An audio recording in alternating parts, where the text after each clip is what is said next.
Okay so hello students, I hope you all are doing well. Hopefully आप लोगों ने last की दोनों वीडियोस को देख लिया होगा बेटा, न्यू इकोनॉमिक पॉलिसी के चैप्टर्स की। आज हम इसका लास्ट पार्ट, जो कि एक इंपॉर्टेंट पार्ट है ऑफ कोर्स, जहाँ पे कि हम कुछ ऑर्गेनाइजेशंस के बारे में पढ़ेंगे, कुछ पॉलिसीज के बारे में पढ़ेंगे जो कि हमारे इंडिया की इकोनॉमी में लेके आई गई थी। ग्लोबलाइजेशन के पर्सपेक्टिव से हमारा एक टॉपिक और रह गया है WTO, वर्ल्ड ट्रेड ऑर्गेनाइजेशन, हम उसको भी आज देखेंगे। उसके अलावा हमें देखेंगे कि LPG, लिबरलाइजेशन, प्राइवेटाइजेशन और ग्लोबलाइजेशन के आने से हमारे इंडिया में क्या क्या चीजों का फायदा और किन किन चीजों पे ध्यान नहीं दिया गया था during the new economic policy. Okay बेटा, तो चलिए स्टार्ट करते हैं हमारा आज का first topic, that is world trade organization, that is WTO, world trade organization. Okay, देखिए वर्ल्ड ट्रेड ऑर्गेनाइजेशन की अगर हम बात करें तो हमेशा से ये एक वर्ल्ड ट्रेड ऑर्गेनाइजेशन के नाम से नहीं था। सबसे पहले ये जो एक हमारा है टॉपिक WTO, ये हमेशा से एक गेट के नाम से था, GATT।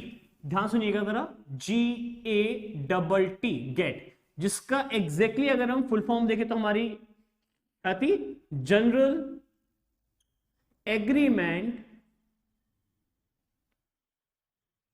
ऑन ट्रेड एंड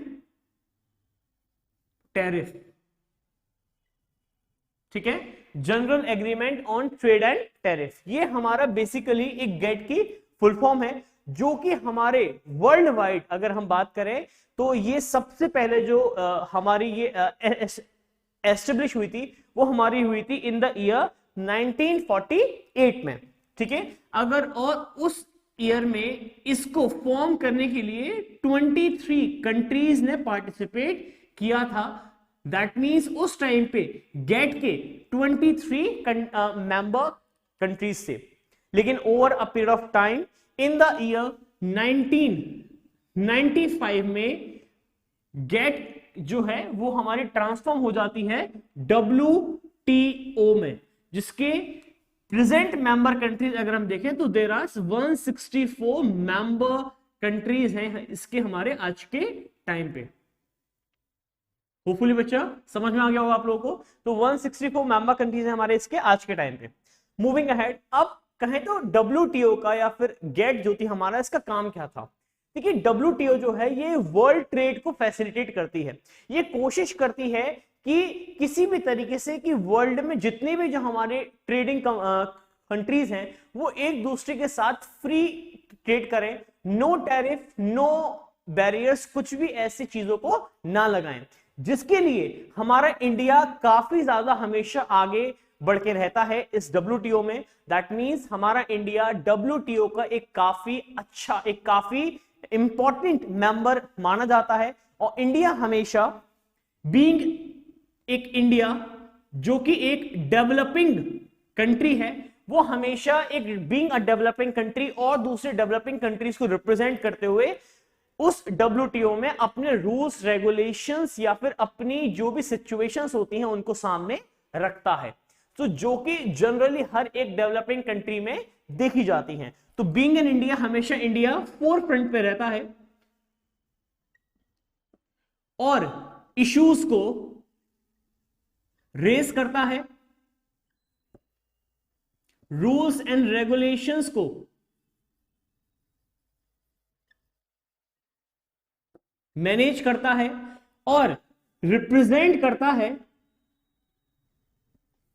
हर एक, represent all the developing countries in the world.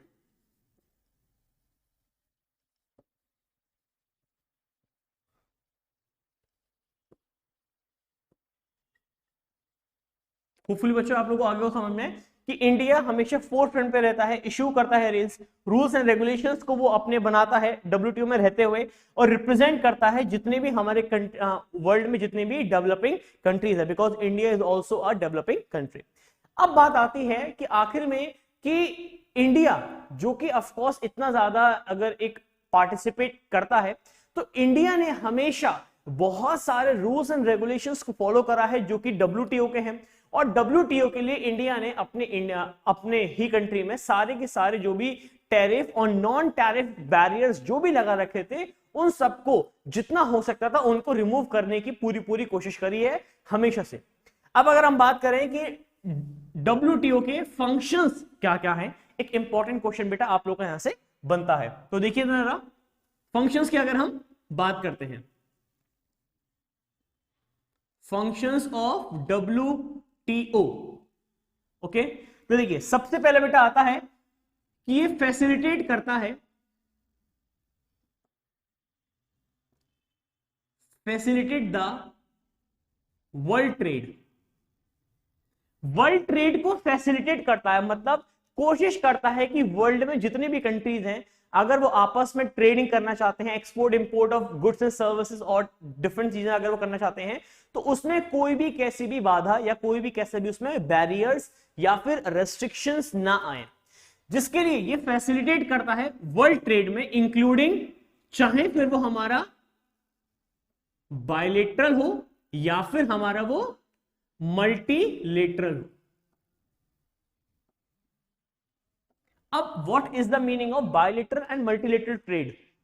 Okay, देखिए बायलेटरल का मतलब होता है when only two countries trade between each other, जब यहां पे सिर्फ और सिर्फ दो ही कंट्री एक दूसरे के बीच में ही ट्रेड करती हैं। लेकिन अगर हम बात करें मल्टीलेटरल का मतलब है कि जहां पे कोई भी एक कंट्री वर्ल्ड में बहुत सारी कंट्री से ट्रेड कर रहा है और वो कंट्री और दूसरी बहुत सारी कंट्री से ट्रेड कर रही है। मतलब जहां पे कि बायलेटरल का मतलब होता है कि जहां पे ट्रेड हो रहा है बिटवीन ओनली टू कंट्रीज, और मल्टीलेटरल का मतलब है कि जहां पे एक कंट्री बहुत सारी दूसरी कंट्रीज के साथ ट्रेड कर रही है। तो यहां पे ये दोनों ही चीजों को फैसिलिटेट करता है और कोशिश करता है कि कोई भी इनमें दिक्कतें ना आए। दूसरा पॉइंट है बेटा कि इसमें ये रेस्ट्रिक्शंस लगाता है, रेस्ट्रिक्शंस ऑन टैरिफ या फिर नॉन टैरिफ बैरियर्स पे।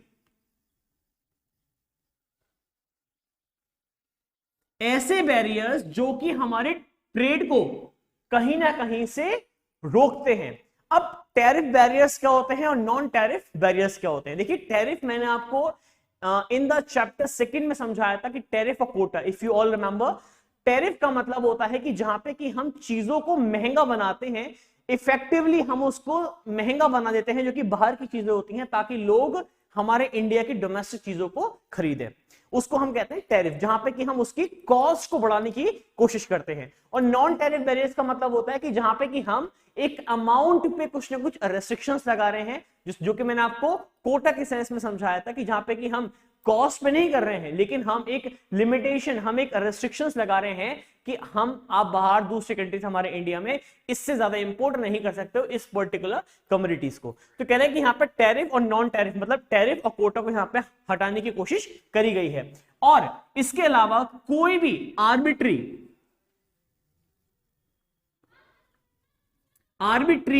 रेस्ट्रिक्शंस ऑन ट्रेड नहीं लगा सकता।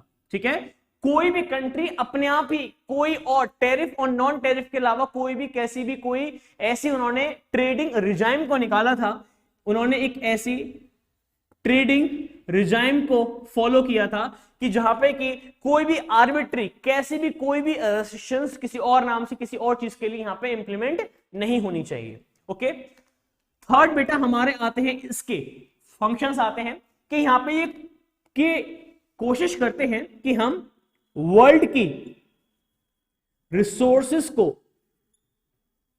जितना हो सके हम उसे यूटिलाइज करें।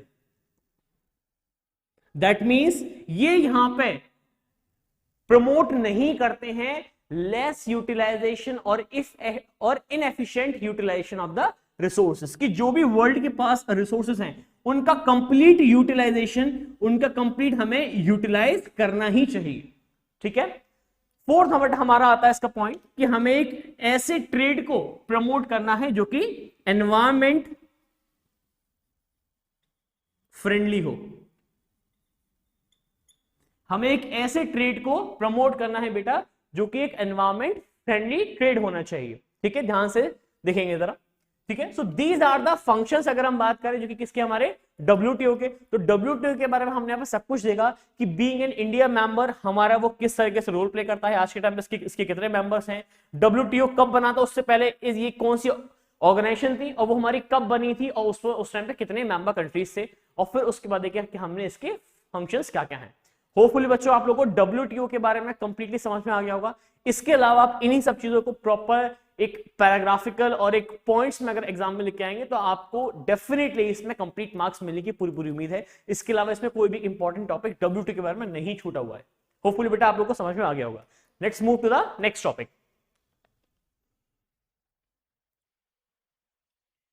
ओके स्टूडेंट्स, तो अब हम चीज देखने वाले हैं कि ओवरऑल जो भी हमारे इकोनॉमिक रिफॉर्म्स रहते हैं उसके क्या क्या हमारे फायदे में आती हैं चीजें और क्या क्या हमारे चीजें कुछ नुकसान में चली जाती हैं। चलिए स्टार्ट करते हैं। देखिए सबसे पहले आते हैं इसके, ऑफ कोर्स जो कि हमने देखा कि अब हम इसके कॉन्सिक्वेंसेस को देखने वाले हैं।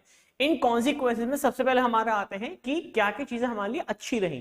तो अगर हम यहाँ पे देखें तो जीडीपी ग्रोथ रेट हमारे इंडिया में of course over a period of time काफी बड़ी है। जैसे कि अगर हम बात करें कि इन द ईयर 1980 और 81 में अगर हम देखें तो हमारा GDP growth rate was around 5.8% annually जो कि हमारा था।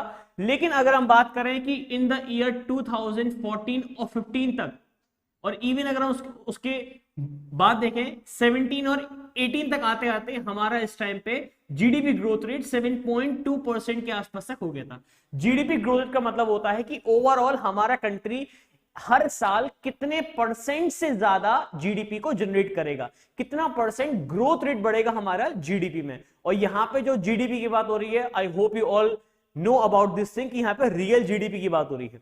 लेकिन हमने एक चीज देखी कि जीडीपी तो हमारा बढ़ रहा है, लेकिन ओवरऑल अगर हम देखें तो यहां पे हमारे कुछ सेक्टर्स की बात करें तो यहां पे हमारा जो सबसे ज्यादा सेक्टर्स हुआ था डेवलप वो था हमारा service sector.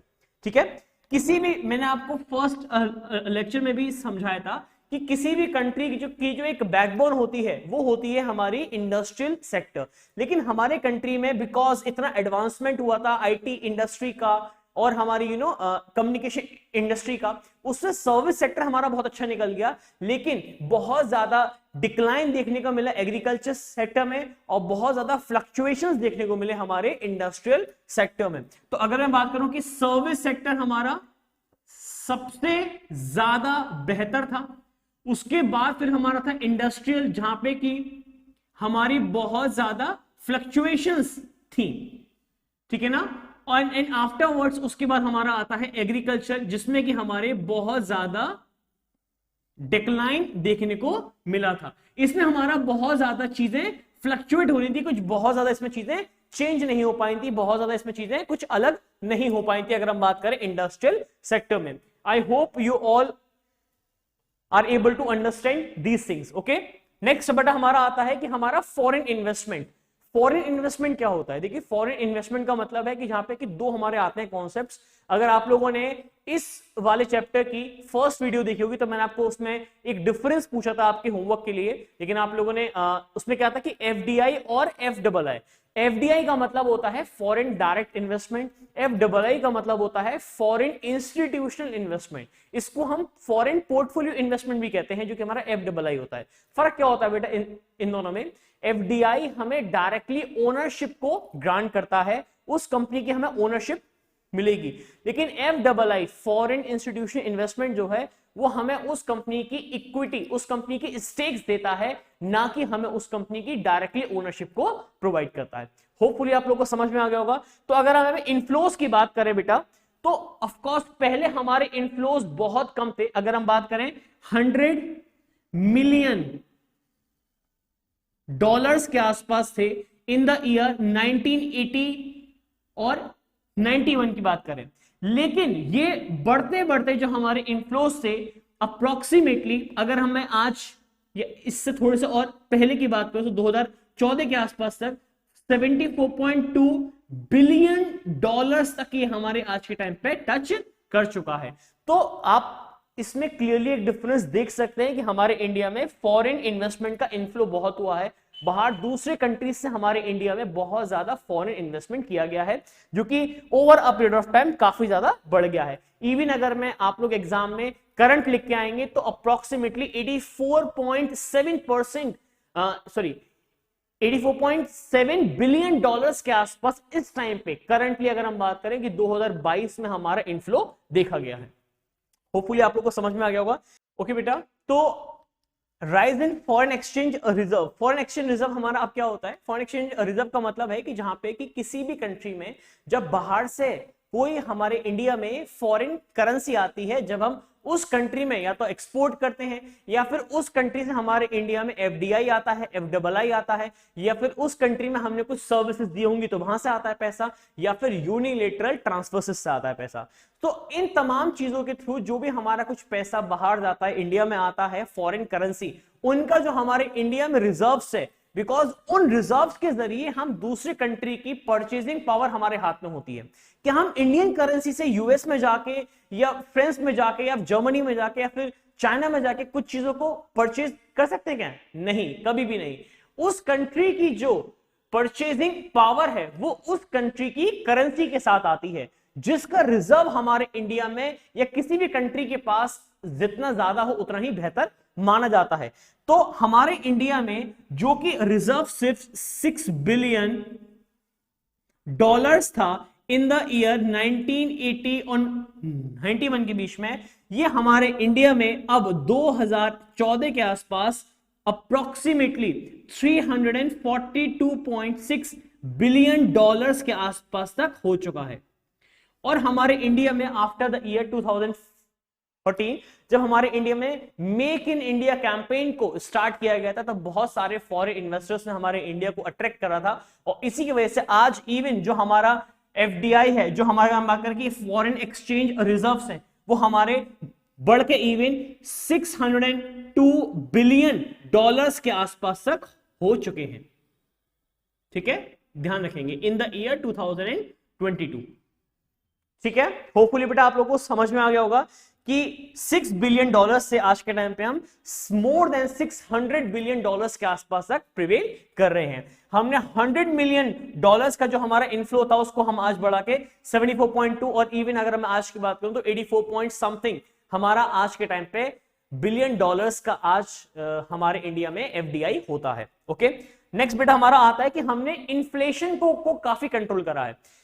Like in case अगर मैं आपसे कहूं कि अप्रोक्सीमेटली 17% का इन्फ्लेशन देखा जाता था उस टाइम पे इन द ईयर 1980s और 91 की बात करूं, जो कि आज हमारे इंडिया में 2015 में ये आते आते 5.6% का, और इन द ईयर 2017-18 की अगर हम बात करें तो ये हमारा इन्फ्लेशन अप्रोक्सीमेटली 7% के अप्रोक्सीमेशन में रहा है, जो कि ऑफ कोर्स बहुत ज्यादा कम है, जो कि हमारा उस टाइम पे सिचुएशन काफी वर्स्ट थी। इन्फ्लेशन का मतलब होपफुली क्या होता है आप लोगों को आता होगा। इन्फ्लेशन का मतलब होता है कि जब हमारी कंट्री की वैल्यू जो होती है वो हमारी कम हो जाती है, या इन शॉर्ट कहे तो किसी भी चीज के लिए, किसी भी सेम चीज के लिए जब हमें ज्यादा रुपए पे करने होते हैं, मतलब the value of money decreases, उसको हम क्या कहते हैं? इन्फ्लेशन कहते हैं। इन्फ्लेशन एक पर्टिकुलर रेट तक 2-3% तक हमेशा हर एक कंट्री में एक हेल्दी इन्फ्लेशन को माना जाता है,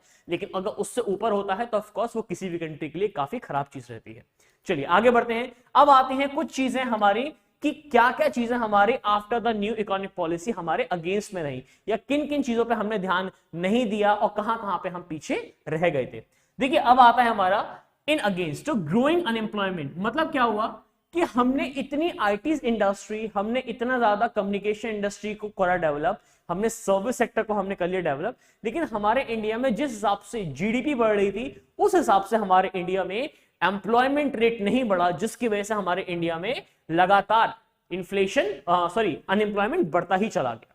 नेक्स्ट बेटा हमारे आता है कि द नेग्लेक्ट ऑफ एग्रीकल्चर, कि हमने एग्रीकल्चर को बिल्कुल ही नेग्लेक्ट कर दिया था during the new economic policy, because after the green revolution what we have studied in the previous chapter, उसमें हमने ध्यान दिया था कि हम किस तरीके से एग्रीकल्चर को एक नई हाइट्स तक लेके जाएंगे। लेकिन न्यू इकोनॉमिक पॉलिसी में जो बेसिक एम था वो था कि हमारे इंडिया को एक तरीके से मॉडर्नाइज करना, in the sense of globalize करना, लिबरलाइज करना और प्राइवेटाइज करना, जहां पे कि हमने एग्रीकल्चर सेक्टर पे ध्यान नहीं दिया।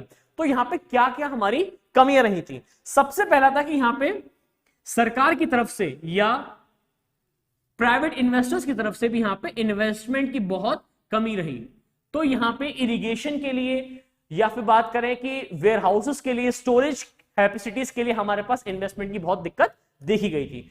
दूसरी चीज थी कि जो हमने सब्सिडीज की पॉलिसी ग्रीन रिवॉल्यूशन के टाइम पे स्टार्ट की थी, यहां पे हमने रिमूव कर दी थी वो रिमूवल ऑफ सब्सिडी, जिससे कि अब जो पुअर फार्मर्स या मार्जिनलाइज्ड फार्मर वो आज भी अब हमारे गरीब रह रहे थे, मतलब अब उनके पास सब्सिडीज नहीं मिलने के कारण अब वो कम रेट पे जो कि मार्केट प्राइस के कंपैरिजन में, जो उनको पहले fertilisers, pesticides, insecticides, new technology मिल रही थी, अब उनको वो चीज नहीं मिल पा रही थी। तीसरी चीज बेटा इसमें आती है कि यहां पे हम जो बाहर से इंपोर्ट करना स्टार्ट कर दिया था, उसने हमारे एग्रीकल्चर डोमेस्टिक प्रोडक्ट्स को बहुत अच्छी तरीके से कंपटीशन दिया था, जिसकी वजह से हमारे डोमेस्टिक एग्रीकल्चर गुड्स की डिमांड काफी कम हो गई थी। ठीक है, सो डोमेस्टिक एग्रीकल्चर गुड्स की हमारी डिमांड काफी कम हो गई थी। ठीक है, एंड द लास्ट थिंग जो यहां पे एक इंपॉर्टेंट आती है वो ये है कि हमने यहां पे जब एक फूड क्रॉप से कैश क्रॉप में ट्रांसफर होना स्टार्ट करा, तो उससे इवन हमारे देश का जो एग्रीकल्चर का था production in terms of food crop, वो हमारा और ज्यादा कम हो गया। तो यहां पे हमने कैश क्रॉप्स पे ज्यादा ध्यान दिया था। ओके बेटा, होपफुली ये चारों के चारों पॉइंट इंपॉर्टेंट है कि जहां यहां पे हमने एग्रीकल्चर पे ध्यान नहीं दिया था, और क्यों ध्यान नहीं दिया था वो हमारे पॉइंट्स कुछ ही हैं। नेक्स्ट बेटा हमारा आता है कि हमने इंडस्ट्रियल, जैसे कि मैंने आपको अभी समझाया था कि हमने सर्विस सेक्टर में काफी अच्छा करा था, इंडस्ट्रियल में काफी फ्लक्चुएशंस रही थी और हमारा एग्रीकल्चर में काफी डिक्लाइन दिखने को मिला था। अब देखते हैं कि क्या क्या चीजें हमारे इंडस्ट्रियल ग्रोथ को उस टाइम पे दिक्कतें पैदा कर रही थी। देखो सबसे पहला बेटा हमारे इंडिया में आता है कि जब हमने हमारे इंडिया में ग्लोबलाइजेशन करा, जब हमने सारी की सारी इंपोर्ट ड्यूटीज को हटाया, तो वर्ल्ड के इंटरनेशनल प्रोडक्ट्स हमारे इंडिया में आते हैं और वो एक बहुत ज्यादा इंपॉर्टेंट और बहुत ज्यादा कंपटीशन हमको देते हैं। तो इससे हमारा कंपटीशन बढ़ जाता है, competition increases to the domestic producers. ठीक है, दूसरी चीज थी कि हमेशा ग्लोबलाइजेशन होने से, अगर हम WTO के हम एक मेंबर भी थे, तो हमें उसकी कंडीशंस को बहुत ज्यादा मानना भी था। उसके अलावा हमने जब ग्लोबलाइजेशन की पॉलिसी अपनाई थी, तो ग्लोबलाइजेशन हमेशा ज्यादा डेवलप्ड कंट्रीज को फायदा करता है, WTO हमेशा डेवलप कंट्रीज को ज्यादा करता है फायदा, instead of the developing countries like India. क्योंकि जो बहुत बड़ी बड़ी कंपनीज, जैसे कि हमारे साथ यहाँ पे एक चीटिंग हुआ करता था कि उस टाइम पे हमारे इंडिया में WTO के अकॉर्डिंग हमने अपने इंडिया की सारे के सारे टैरिफ और नॉन टैरिफ बैरियर्स को हटा दिया था, जिससे कि बाहर डेवलप कंट्रीज के प्रोडक्ट्स हमारे इंडिया में अब आसानी से आ पा रहे थे। लेकिन कंट्रीज लाइक USA, इन लोगों ने हमारे प्रोडक्ट्स को अपने खुद के इंटरनेशनल मार्केट में एग्री या फिर उस पर रेस्ट्रिक्शंस लगा रखी थी। तो यहां पे काफी दिक्कतें आती हैं कि हमने कंपटीशन तो बढ़ गया था हमारा डोमेस्टिक प्रोड्यूसर्स का हमारे इंडिया में, और यहां पे बहुत हद तक दिखाया कि इंडिया को एक चीटेड हुआ था, India cheated by the developed countries. ठीक है ना, यहां पे डेवलप कंट्रीज के द्वारा बहुत इंडिया को चीट करा गया था, इन द सेंस कि हमारे इंडिया में एक इंडस्ट्रियल ग्रोथ काफी हद तक आगे नहीं बढ़ पाया। मूविंग अहेड बेटा, नेक्स्ट हमारा आता है कि हमारी डिसइन्वेस्टमेंट की जो थी पॉलिसी। डिसइन्वेस्टमेंट का मतलब होता है कि एग्जैक्टली जब हम अपने कंपनी के, अपनी सरकार जो है वो अपनी PSUs की, पब्लिक सेक्टर अंडरटेकिंग्स के कुछ शेयर्स को, कुछ इक्विटी को मार्केट में डाइल्यूट करे, उसकी ओनरशिप नहीं दे रही है, वो अपनी कुछ कंपनीज को डिसइन्वेस्ट कर रही है, मतलब उसका कुछ हिस्सा पब्लिक में आपके कह सकते हैं कि हम उसको बेच रही है, उसकी कुछ इक्विटी को बेच रही है। तो कह रहे हैं कि जो हमने डिसइन्वेस्टमेंट के थ्रू जो हमारे पास पैसा आया, वो बहुत ज्यादा हमारे खुद के ही, ना कि किसी प्रोडक्टिव रिसोर्स में लगना, प्रोडक्टिव एक कैपिटल एक्सपेंडिचर की जगह वो हमारे एक ऐसे सरकार के रेवेन्यू एक्सपेंडिचर में ही लग गया जो कि बिल्कुल भी प्रोडक्टिव नहीं था, जिसकी वजह से जो हमारा डिसइन्वेस्टमेंट का था पैसा वो हमारा वर्थ नहीं हो पाया।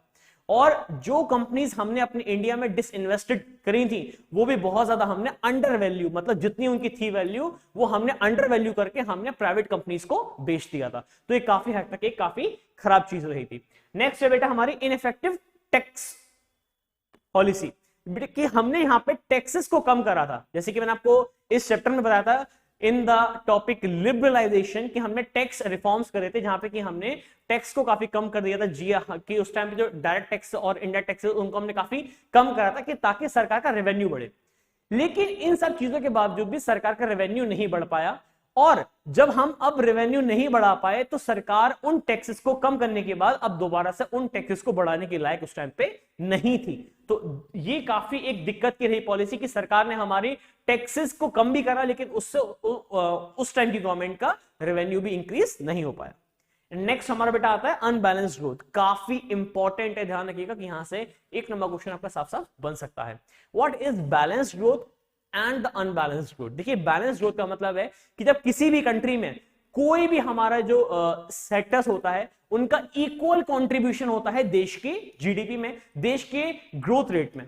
लेकिन अनबैलेंस्ड का मतलब है कि जहां पे कि कुछ सेक्टर्स का ज्यादा और कुछ सेक्टर्स का कम कंट्रीब्यूशन यहां पे देखा जाता है। इसका मतलब अनबैलेंस्ड का मतलब है यहां पे कि हमारे इंडिया में उस टाइम पे सर्विस सेक्टर का सबसे ज्यादा कंट्रीब्यूशन देखा गया था और इंडस्ट्रियल, और उसके बाद हमारा आता है एग्रीकल्चर।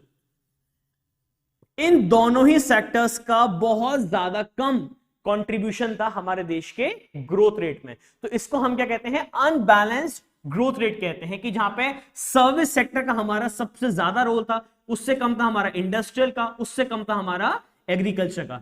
जबकि बैलेंस ग्रोथ क्या होती है कि यहां पे कि सर्विस सेक्टर का, इंडस्ट्रियल का और एग्रीकल्चर का हमारा तीनों का ही बैलेंस कंट्रीब्यूशन होना चाहिए हमारे देश के ग्रोथ रेट में। होपफुली बच्चों आप लोगों को इसके फेवर्स और इसके अगेंस्ट में जो जो चीजें रही, इसके जो कॉन्सिक्वेंसेज रहे after the new economic policy आप लोग को समझ में आ गए होंगे। मैं उम्मीद करता हूं। मैं इसके अलावा मैं टॉपिक अब हम बढ़ते हैं आगे, जो कि हमारा अगला टॉपिक है, जो कि हमारी अब फिलहाल की नई आती है पॉलिसी, जो कि आपके पिछले कुछ 4-5 सालों में ही इन टॉपिक्स को ऐड करा गया है, जो कि हमारा क्या है? डीमोनेटाइजेशन। ठीक है, वैसे अब तक का यहां पे आपका चैप्टर ये कंप्लीट हो जाता है, लेकिन हाँ कुछ टॉपिक्स इसके बाद हमारे ऐड करे गए हैं and they are equally important for the examination. Okay,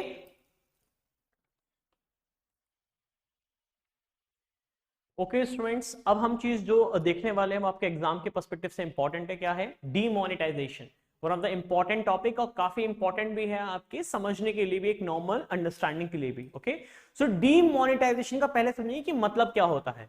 देखिए किसी भी चीज को मोनेटाइज करना और डीमोनेटाइज करना, अगेन वर्ड क्या आया है यहां पे हमारा? डी। डी का मतलब जो कि एक सामने वाली चीज को ऑफ कोर्स थोड़ा सा अपोजिट कर देता है।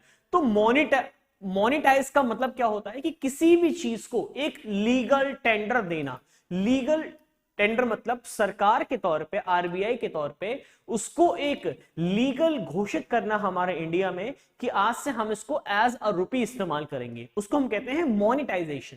ठीक है, डीमोनेटाइजेशन का मतलब था कि यहां पे कुछ ऐसे high currency, high denomination currency के थे नोट्स, जिनको डीमोनेटाइज का मतलब है कि वो अब लीगल टेंडर नहीं रहेंगे, मतलब now they are not legally accepted anywhere. अब अगर कोई इंसान उसको इस्तेमाल करने से लेने से मना करता है तो वो इंसान उस पर कोई लीगल केस नहीं कर सकता। मतलब अब जो कुछ ऐसे हमारे करेंसी के थे नोट्स जो कि अब लीगली एक्सेप्टेबल नहीं थे हमारे कंट्री में। देखते हैं जरा, तो इसकी शुरुआत होती है हमारे इंडिया में on 8th of November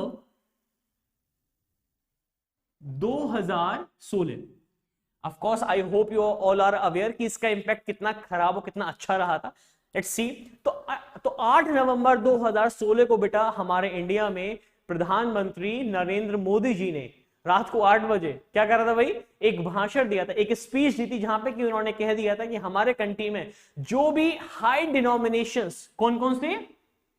500 rupee note और 1000 रुपये नोट को हम इंडिया इस टाइम पे इनको डीमोनेटाइज कर रहा है। डीमोनेटाइज का मतलब क्या था कि आज से ये दोनों ही करेंसी जो कि पुरानी थी, इनको अब डीमोनेटाइज मतलब इनको अब ये लीगल टेंडर नहीं रहे, अब इनको हमने नॉन लीगल टेंडर घोषित कर दिया है। नॉन लीगल टेंडर का मतलब होता है कि अब लीगली ये कहीं पे भी इस्तेमाल नहीं हो सकते। अगर कोई भी इंसान इसको लेने से मना करता है तो वो आप उसके खिलाफ कोई भी लीगल केस नहीं डाल सकते। तो आज से अब ये एक नॉन लीगल टेंडर मनी के तौर पे थे 500 और 1000 के डिनोमिनेशंस के नोट्स। ठीक है, ध्यान रखेंगे उस चीज की 8 नवंबर को जो हमारे इंडिया में ये चीज करी गई थी, तो उस टाइम पे ये क्यों करा गया था, क्योंकि हमारे इंडिया में 86% जो हमारे इंडिया में करेंसी अवेलेबल है वो हमारी इन दोनों ही हमारी हाई डिनोमिनेशंस में ही अवेलेबल है, जिसकी वजह से इंडिया में उस टाइम की पॉलिसी के तहत कुछ चीजों को टारगेट करा गया था कि हम इन चीजों को ध्यान में रखते हुए कि इनके एम क्या क्या थे। अगर हम देखें कि डीमोनेटाइजेशन को लेके आने का इंपॉर्टेंट मोटिव क्या था, तो देखिए हमारे इनके 3 थे मोटिव। अगर हम देखें सबसे बेटा पहला हमारा आता है मोटिव कि हमें करप्शन को दूर करना था। ठीक है, हमें करप्शन को दूर करना था कि जिन भी लोगों के पास करप्टेड था पैसा, अब वो पैसा अब उनका बैंक अकाउंट में आना चाहिए था। ओके, सेकंड था बेटा हमारा कि हमें काउंटरफीटिंग ऑफ हाई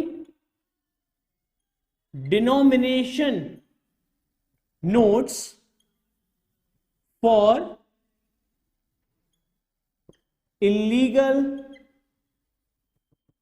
एक्टिविटीज। मतलब काउंटरफीटिंग का मतलब होता है जाली नकली नोटों का इस्तेमाल करना हमारे इंडिया में किसी भी इलीगल एक्टिविटी के लिए। बिकॉज जो लोग फ्रॉडस्टर्स होते हैं वो ऑफ कोर्स जनरली एक लीगल करेंसी की जगह दे generally use the counterfeiting money, जो कि काफी ऑफ कोर्स हाई डिनोमिनेशन के होते हैं नोट, काफी बड़े डिनोमिनेशंस के होते थे नोट्स, जो कि एक इलीगल एक्टिविटी का इस्तेमाल करने के लिए आसान होता था। तो कह रहे हैं उस चीज को खत्म करने के लिए, बिकॉज जब पूरा का पूरा पैसा हमारा जो कि लीगल होगा मनी, जो कि प्रॉपर एक वैलिड होगा, वो पैसा अगर हमारा बैंकिंग सिस्टम में पहुंच जाएगा तो जो इलीगल नोट्स हमारे इंडिया में कहीं पे भी अवेलेबल होंगे, वो जो कि काउंटरफीटिंग नोट्स होंगे अवेलेबल, वो हमारे अपने आप ही खत्म हो जाएंगे। They will no longer be in the use.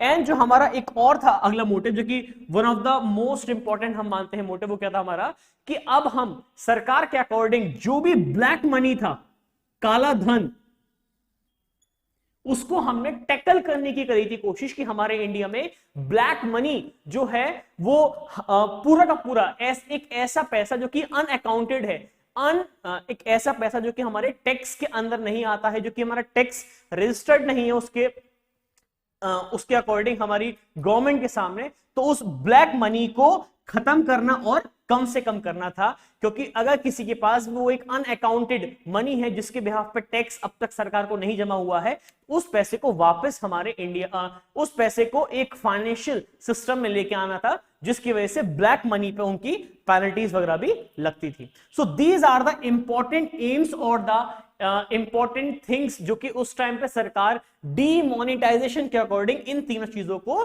Tackle और टारगेट कर रही थी। अब बात करते हैं कि इसके अलावा इसमें और क्या क्या फीचर्स थे।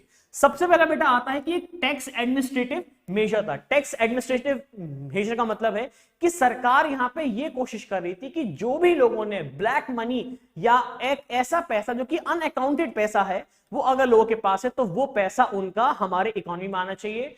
अगर उनके पास कोई भी एक ऐसी वेल्थ है जो कि जिसका उन्होंने टैक्स जमा नहीं करा है अब तक सरकार को, तो वो पैसा फाइनेंशियल सिस्टम में आके उसके अकॉर्डिंग उस पर पेनल्टी लग के वो पैसा हमारे सिस्टम में वापस आना चाहिए। दूसरी चीज है बेटा टैक्स एवेजन। सरकार का इस पॉलिसी के बाद सिंपल सा एक था मोटिव कि अब tax evasion will not be tolerated, कि अब सरकार यहां पे टैक्स एविजन, टैक्स की चोरी करना सहन नहीं करेगी। अब सरकार ने का सिंपल सा यहां पे था मोटिव कि अगर आप उतना पैसा कमा रहे हो जितना कि आप सरकार के लीगली तौर पे टैक्स जमा करने के लायक हो, तो आपको अब यहां पे टैक्स जमा करना है।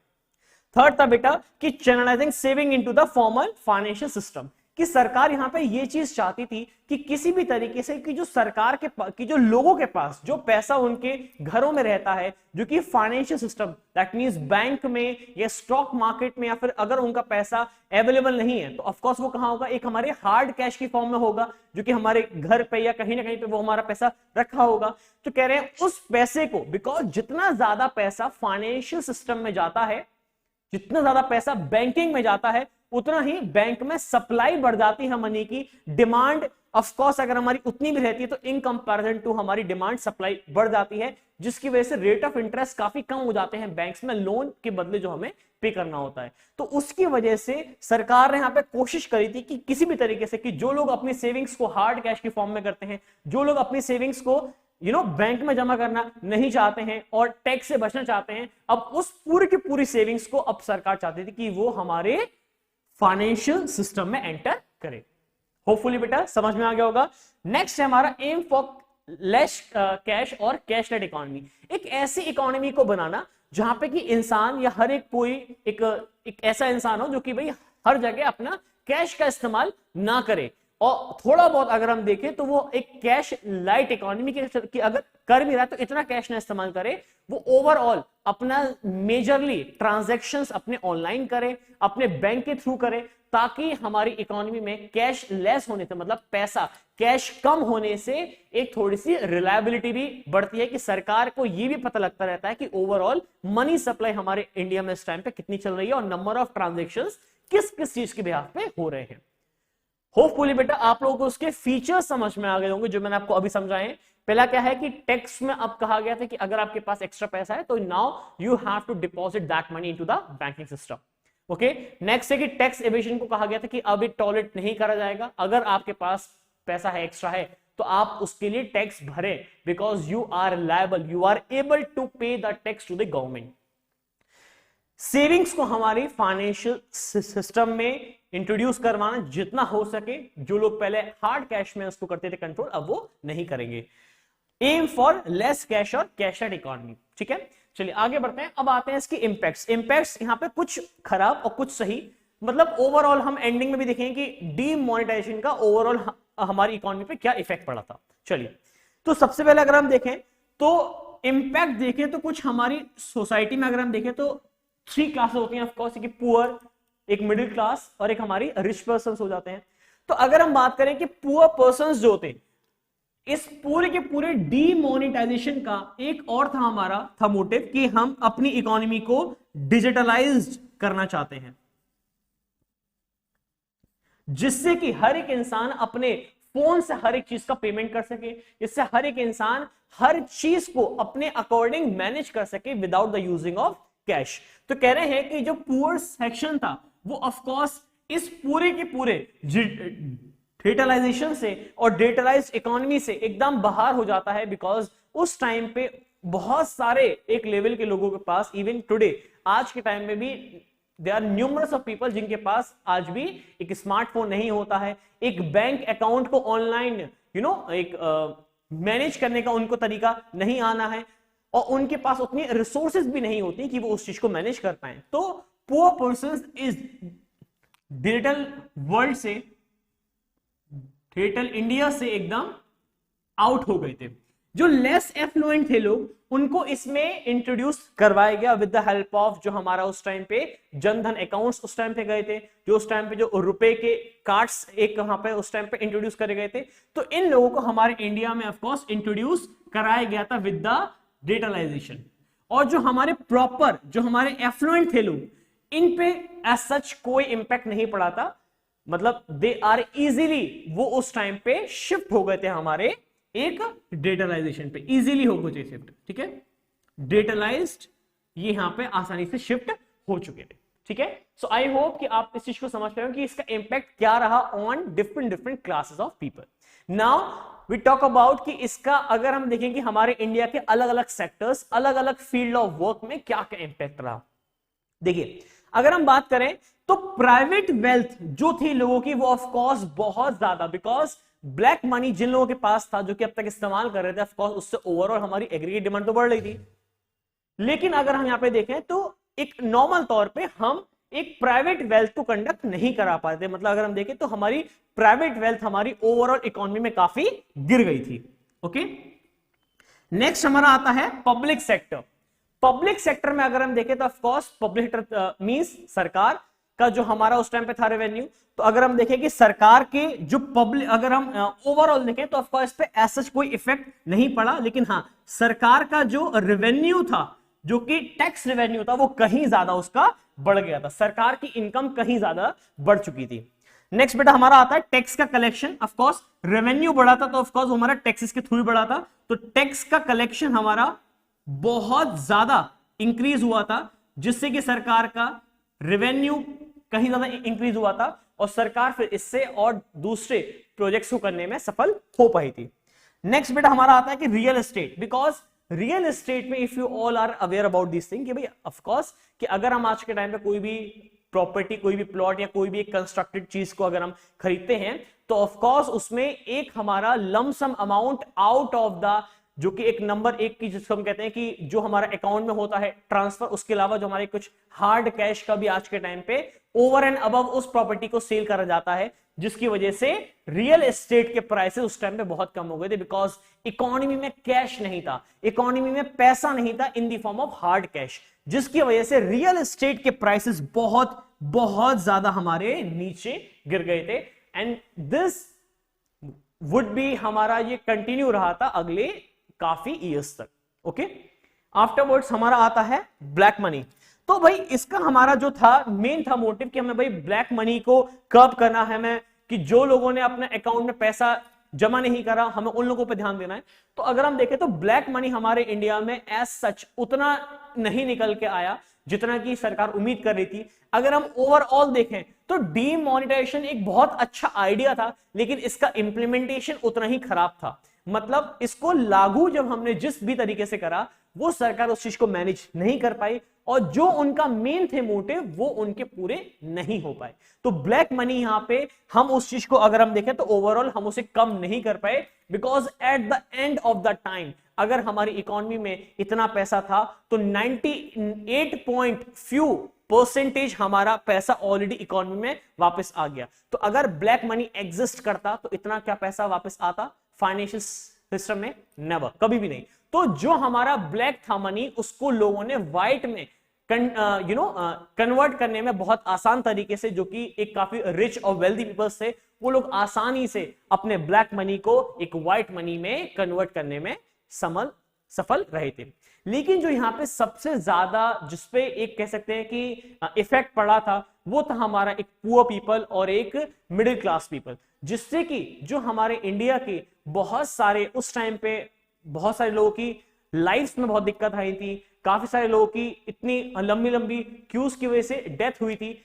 उसके अलावा भी अगर हम देखें तो इसका इफेक्ट बहुत पॉजिटिव वे में नहीं पड़ पाया हमारी इकोनॉमी में। हाँ, सरकार का रेवेन्यू इससे काफी बढ़ गया, इससे कि हाँ पब्लिक वेलफेयर भी काफी हुआ, लेकिन अल्टीमेटली अगर हम बात करें कि क्या ये सब कुछ इसकी अपॉर्चुनिटी कॉस्ट इन सारे इफेक्ट्स को बराबर थी? नहीं। अगर हम बात करें कि इसके गुड इफेक्ट्स काफी कम रहे थे और जो इसके बैड इफेक्ट्स थे वो कहीं ज्यादा रहे थे। तो overall demonetization was a very good policy to implement, इसका एम बहुत अच्छे थे लेकिन इसका इंप्लीमेंटेशन, इसका लागू करना उतना बेहतर नहीं था। होपफुली बच्चों आप लोगों को आज का लेक्चर समझ में आया होगा। आज हमने इस चैप्टर को कंप्लीट कर लिया है ओवरऑल। आपको अगर इसमें कोई भी कैसा भी डाउट है तो आप इस चैप्टर को मुझे आगे चल के इसमें डाउट्स अगर हैं आपको तो आप हमें कमेंट बॉक्स में बता सकते हैं। होपफुली आपको अगर वीडियो अच्छी लगी हो तो आप इसको लाइक करिएगा एंड अपने फ्रेंड्स के साथ शेयर करिएगा। Okay, so see you everyone in the next chapter. We'll move on with, and till then take care and bye bye.